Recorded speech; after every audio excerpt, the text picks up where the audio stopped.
Assalamualaikum warahmatullahi wabarakatuh. Ketemu saya lagi dengan Roni Hanseno, channel pembelajaran tutorial dan hiking. Oke, kita di sini akan belajar di kelas 6, tema 1, tema 3, pembelajaran 1. Sudah siap belajar anak-anak untuk hari ini? Semoga sehat selalu. Oke, kita awali di pembelajaran 1. Tahukah kamu harimau Sumatera, orang hutan dari Kalimantan, atau badak bercula satu dari ujung kulon? Hewan-hewan tersebut merupakan jenis hewan Indonesia yang dilindungi karena langka. Apa yang menyebabkan hewan tersebut menjadi langka? Ayo kita cari tahu. Ini hewan-hewannya jadi langka dan sangat dilindungi oleh Indonesia. Perhatikan dua gambar berikut. Jawablah pertanyaan di bawah ini. Pak Nana? Ya, yang pertama adalah hutan yang sangat lebat. Yang kedua adalah perkotaan di mana banyak sekali gedung-gedung yang menjulang tinggi. Apa yang terjadi dengan hutan tersebut apabila dijadikan perkotaan? Nomor 2, bagaimana dengan nasib hewan-hewan yang hidup di hutan? Nomor 3, di mana hewan-hewan tersebut akan tinggal jika hutan telah musnah? Kita awali yang pertama. Apa yang terjadi dengan hutan tersebut apabila dijadikan perkotaan? Ya, betul. Yaitu jika hutan dijadikan perkotaan, maka lahan hijau yang ada di lingkungan berkurang. Lahan hijau seperti hutan tersebut menjadi salah satu paru-paru kota yang membantu penghasilan udara bersih dan segar untuk seluruh makhluk hidup. Pastinya akan berpengaruh untuk kehidupan manusia. Nomor 2, bagaimana dengan nasib hewan-hewan yang hidup di hutan? Pastinya jika hutan dijadikan perkotaan, maka akan ditebang dan lahan akan dialihfungsikan.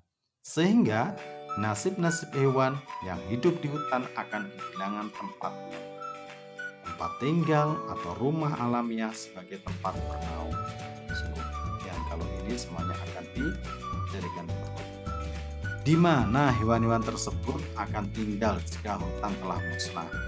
Di mana kira-kira? Ya, hewan-hewan yang berasal dari hutan dan pastinya kehilangan tempat tinggalnya karena lahan hutan dijadikan perkotaan, biasanya akan pergi ke wilayah tempat pemukiman penduduk untuk berlindung. Ini akan menjadi masalah juga. 4. Bagaimana pengaruhnya terhadap kehidupan manusia jika seluruh pohon dan semua hutan di bumi habis? Ini di hutan di bumi ini habis, apa yang terjadi?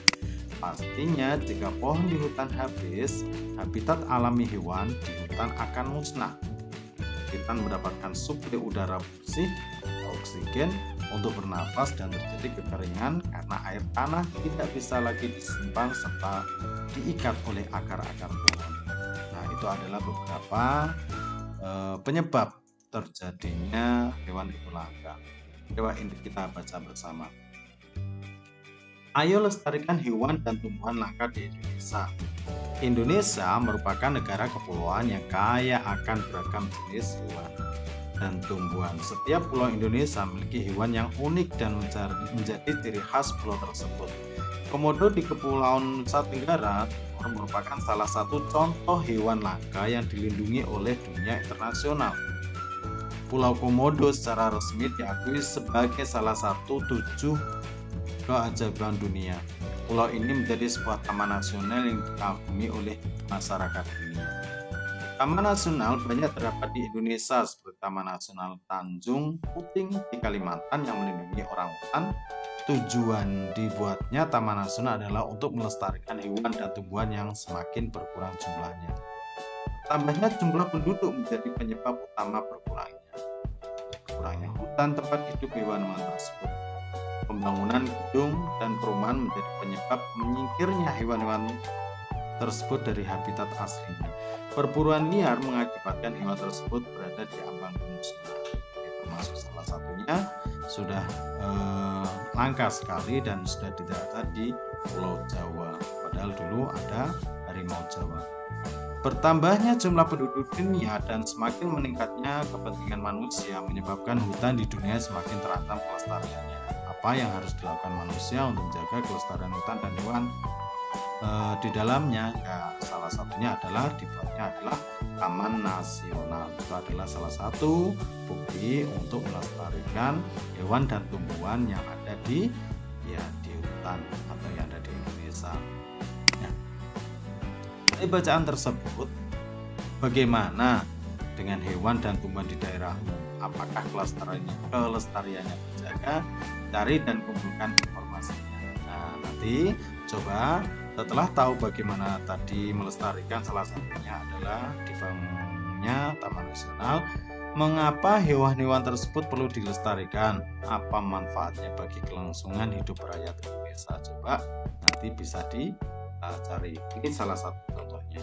Sebagai pendukung untuk memenuhi kebutuhan hidup manusia sebagai bahan pangan, contoh daging ayam, telur, daging sapi, ikan, dan sejenisnya. Ini mengapa hewan itu dilestarikan dan manfaatnya sangat banyak. Yang kedua, sebagai pendukung kesejahteraan manusia dalam bidang kesehatan, berbagai jenis hewan memiliki kandungan senyawa tertentu yang bisa digunakan untuk pengobatan, contohnya siput dan cacing. Ini biasanya digunakan untuk penyakit-penyakit panas, biasanya bisa menggunakan cacing.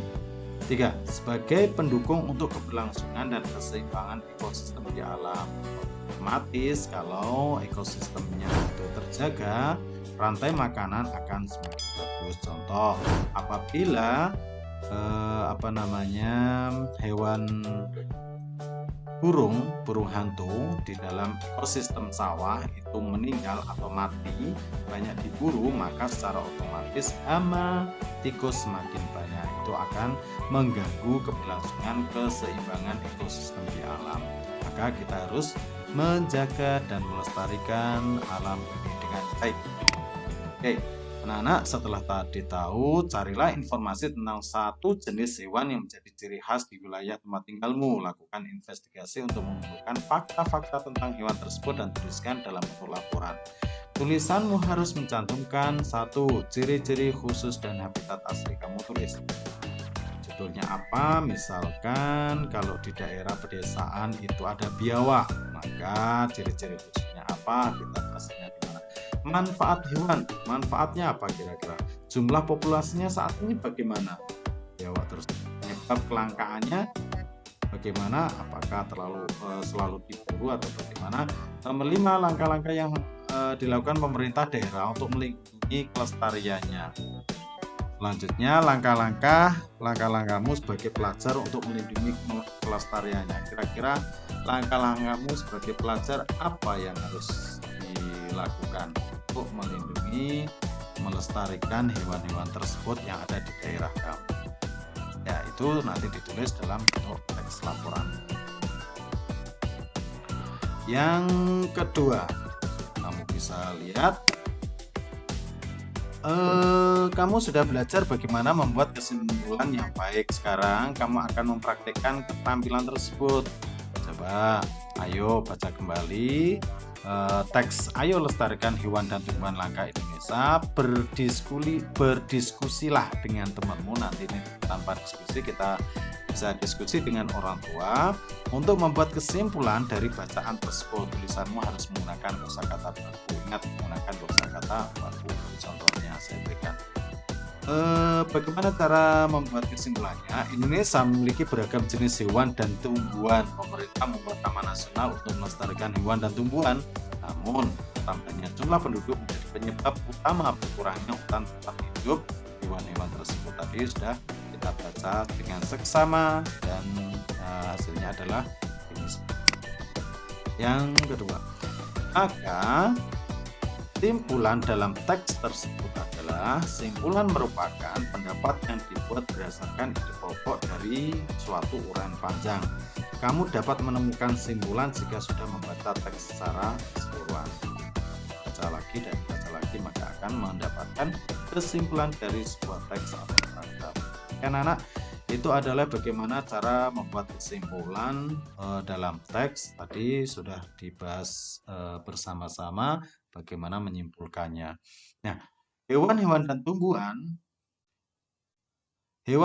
tumbuhan telah memberi manfaat yang luar biasa, bukan hanya untuk penduduk Indonesia, namun juga penduduk di Asia Tenggara. Kondisi geografis yang sama membutuhkan pengaturan dan pemikiran agar penduduk dapat diperkirakan dalam memanfaatkan kondisi alamnya. Kawasan Asia Tenggara merupakan wilayah yang luas perairannya lebih besar dibandingkan dengan luas daratannya. Keputusan-keputusan terkait permasalahan kelautan banyak dibahas oleh sebagian besar negara-negara ASEAN. Negara-negara di kawasan Asia Tenggara mempunyai sistem pemerintahan yang berbeda-beda, namun pada dasarnya semua berbentuk republik kecuali Thailand, Kamboja, Laos, Malaysia, dan Brunei Darussalam dalam bentuk kerajaan. Ya, hampir seluruhnya adalah dalam bentuk presidensial. Artinya republik itu dipimpin oleh orang presiden.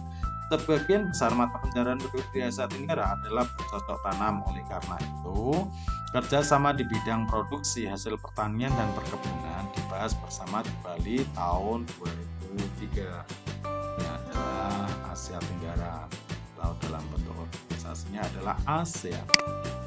Nah, untuk itu kita akan membahas satu persatu negara-negara ASEAN, di mana bagaimana sekilas fakta politik negara-negara ASEAN tersebut. Negara yang pertama adalah Indonesia. Indonesia ibu kotanya adalah DKI Jakarta. Kepala negara presiden, kepala pemerintahnya juga presiden. Hari kemerdekaan 17 Agustus 1945. Ini sebentar lagi kita akan merayakan hari kemerdekaan kita, yaitu tanggal 17 Agustus 45. Bahasa resmi adalah bahasa Indonesia. Lagu kebangsaan Indonesia Raya, mata uangnya rupiah, dan lambang negara Indonesia adalah burung Garuda. Dasar negara Indonesia adalah Pancasila. Setiap sila Pancasila memiliki nilai-nilai yang diamalkan dalam kehidupan sehari-hari. Indonesia mempunyai semboyan Bhinneka Tunggal Ika yang artinya berbeda-beda tetap satu dua. Ya, ini kamu harus tahu dan hafal bagaimana dalam keadaan politik Indonesia itu bagaimana, dipimpin oleh siapa, mata uangnya apa, dan lain sebagainya. Oke. Next, yaitu ke negara tetangga kita, yaitu Malaysia. Malaysia ini benderanya, ibu kotanya adalah Kuala Lumpur. Kepala negaranya yang di Pertuan Agung. Kepala pemerintahnya Perdana Menteri karena dalam bentuk kerajaan.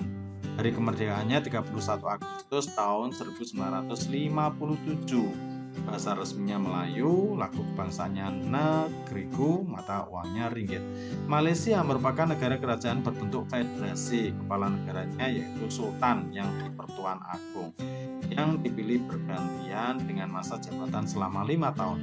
Pemerintahan dijalankan oleh Perdana Menteri yang dibantu oleh parlemen. Malaysia diberikan kemerdekaan oleh Inggris pada tanggal 31 Agustus 1957. Jadi kemerdekaannya itu waktu itu dijajah oleh Inggris yang diberikan kemerdekaan pada tanggal 31 Agustus 1957. Ini negara tetangga kita. Selanjutnya adalah Singapura. Singapura adalah salah satu negara terkecil di ASEAN. Ibu kotanya Singapura sama, kepala negaranya presiden, kepala pemerintahnya Perdana Menteri. Hari kemerdekaannya 9 Agustus 1965. Bahasa resminya ada banyak, ini Melayu, Inggris, Mandarin, dan Tamil. Ini sesuai dengan di sana ada berbagai macam suku. Lagu kebangsaannya adalah Majulah Singapura, mata uangnya dolar Singapura. Singapura merupakan anggota negara Persemakmuran Commonwealth. Singapura merupakan negara bekas koloni atau kekuasaan Inggris yang merdeka pada tanggal 9 Agustus 1965. Lee Kuan Yew adalah Perdana Menteri yang membawa Singapura menjadi negara yang paling maju di Asia Tenggara. Masih ingat perekonomiannya? Perekonomiannya yang pertama atau utama adalah sebagai tempat untuk beberapa kapal yang singgah di sana, karena kita tahu pelabuhannya sangat besar dan dilalui oleh beberapa negara untuk melakukan kegiatan ekonomi. Ya, Singapura. Yang selanjutnya adalah Thailand. Thailand, ibu kotanya adalah Bangkok. Kepala negaranya adalah raja, kepala pemerintahnya adalah Perdana Menteri, bahasa resminya adalah Thai, lagu kebangsaan Kleng Chat Thai, mata uangnya adalah Baht. Thailand merupakan negara monarki konstitusional yang dipimpin oleh raja. Pemerintah Thailand dijalankan oleh Perdana Menteri yang dipilih oleh raja. Thailand adalah satu-satunya negara di Asia Tenggara yang tidak pernah dijajah oleh bangsa asing. Hal ini sesuai dengan arti nama Thailand, yaitu tanah kebebasan. Ini adalah salah satu-satunya negara di Asia Tenggara yang belum pernah dan tidak pernah dijajah oleh bangsa asing yang lain, yaitu Thailand, atau biasanya dikenal dengan negeri gajah putih. Selanjutnya ada Filipina. Filipina, ibu kota adalah Manila. Kepala negaranya adalah presiden. Kepala pemerintahnya adalah presiden. Hari kemerdekaannya 4 Juli 1946. Bahasa resminya adalah Tagalog dan Inggris. Lagu kebangsaannya Lupang Hinirang. Mata uangnya peso Filipina. Presiden Filipina bertugas sebagai kepala negara. Kepala pemerintahannya Panglima tertinggi angkatan bersenjata yang dipilih oleh setiap 6 tahun sekali. Hari kemerdekaan Filipina diperingati sebagai Hari Republik. Ini adalah bendera Filipina. Karena negara hampir sama dengan Indonesia, terdiri dari beberapa pulau. Pulaunya ada 2 yang paling besar. Pulau Luzon itu adalah salah satunya yang paling besar. Oke, next ke negara selanjutnya adalah Brunei Darussalam yang berdekatan dengan Indonesia, yaitu di Pulau Kalimantan. Brunei Darussalam ibu kotanya adalah Bandar Sri Begawan. Kepala negaranya Sultan, kepala pemerintahnya Sultan juga. Hari kemerdekaan 1 Januari 1984. Bahasa resminya Melayu, lagu kebangsanya Allah peliharakan Sultan. Mata uangnya dolar Brunei. Adalah salah satu negara yang paling kaya selain Brunei Darussalam, Singapura. Sultan Brunei merangkap sebagai Perdana Menteri dan Menteri Pertahanan yang dibantu Dewan Penasihat Kesultanan. Negara Brunei terletak di Pulau Kalimantan bagian utara. Negaranya berbentuk kesultanan. Brunei merdeka pada tanggal 1 Januari 1984 setelah selama hampir 1 abad menjadi negara jajahan Inggris. Ini adalah Brunei Darussalam, mayoritas Islam di sana. Selanjutnya adalah Laos. Ibu kota Laos ada Vientiane. Kepala negaranya adalah presiden, kepala pemerintahnya Perdana Menteri. Hari kemerdekaannya 19 Juli 1949. Bahasa resminya adalah Laos. Lagu kebangsaan Feng Sat Lao, mata uangnya adalah Kip. Laos merupakan negara satu-satunya di Asia Tenggara yang tidak memiliki batas laut atau pantai. Laos satu-satunya negara yang tidak memiliki batas pantai. Kenapa? Karena tempatnya di tengah. Bentuk negara Laos adalah republik dengan nama Republik Rakyat Demokratik Laos. Pada tahun 1893 Laos dijajah oleh Prancis. Berdasarkan perjanjian Geneva pada tahun 1954 Laos ditetapkan sebagai negara yang bebas dan netral. Itu dijajah oleh Prancis. Satu-satunya negara yang tidak memiliki batas laut atau pantai. Negara selanjutnya adalah Kamboja. Kamboja ibu kotanya adalah Phnom Penh, kepala negaranya raja, kepala pemerintahnya Perdana Menteri. Hari kemerdekaannya 9 November 1953. Bahasa resminya adalah Khmer. Lagu kebangsaan Nokoreh. Mata uangnya adalah riel. Pemerintah Kamboja dijalankan sebagai demokratik parlementer. Anggota majelis memiliki masa jabatan 5 tahun dan masa jabatan senat 6 tahun. Militer Kamboja dipimpin oleh Menteri Pertahanan Kerajaan Kamboja di bawah kepemimpinan Perdana Menteri. Next yaitu Myanmar. Ibu kota Myanmar adalah Naypyidaw. kepala negaranya presiden, kepala pemerintahnya presiden. Hari kemerdekaannya 4 Januari 1948, hampir sama dengan Indonesia 45. Bahasa resminya adalah Myanmar. Lagu kebangsaannya kata Maike, mata uangnya adalah Kyat. Dulu Myanmar dikenal dengan nama Burma. Dulu Indonesia mengenalnya juga Burma. Myanmar merupakan negara berbentuk republik yang dikepalai oleh presiden. Sistem pemerintahan Myanmar adalah demokrasi parlementer. Myanmar memproklamasikan kemerdekaannya pada tanggal 4 Januari 1948. Negara yang luar biasa. Yang selanjutnya adalah Vietnam. Ibu kotanya adalah Hanoi. Kepala negaranya adalah presiden, kepala pemerintahnya adalah perdana menteri. Hari kemerdekaannya 2 September 1945. Hampir sama dengan Indonesia, yaitu sama-sama di tahun 1945. Bahasa resminya adalah Vietnam. Lagu kebangsaannya adalah Tin Quan Tra, mata uangnya Dong. Negara Vietnam berbentuk republik dengan nama Republik Sosialis Vietnam. Presiden Vietnam merupakan kepala negara sekaligus kepala militer Vietnam. Badan pembuat undang-undangnya yaitu Majelis Nasional Vietnam. Oke, itu adalah negara-negara yang ada di Asia Tenggara. Nah, saya beri tanda panah ini. Kira-kira negara manakah ini? Bagaimana kehidupan politik di negara tersebut? Ingat ini negara apa? Ya, coba kamu jawab ya. Kalau ini sudah jelas, ini adalah negara Indonesia. Di atasnya ini adalah negara Filipina. Di kecil sini adalah negara, ya betul, Singapura. Di sini adalah Brunei Darussalam Kecil. Ini adalah Malaysia, terdiri dari dua bagian. Beda. Kalau ini apa?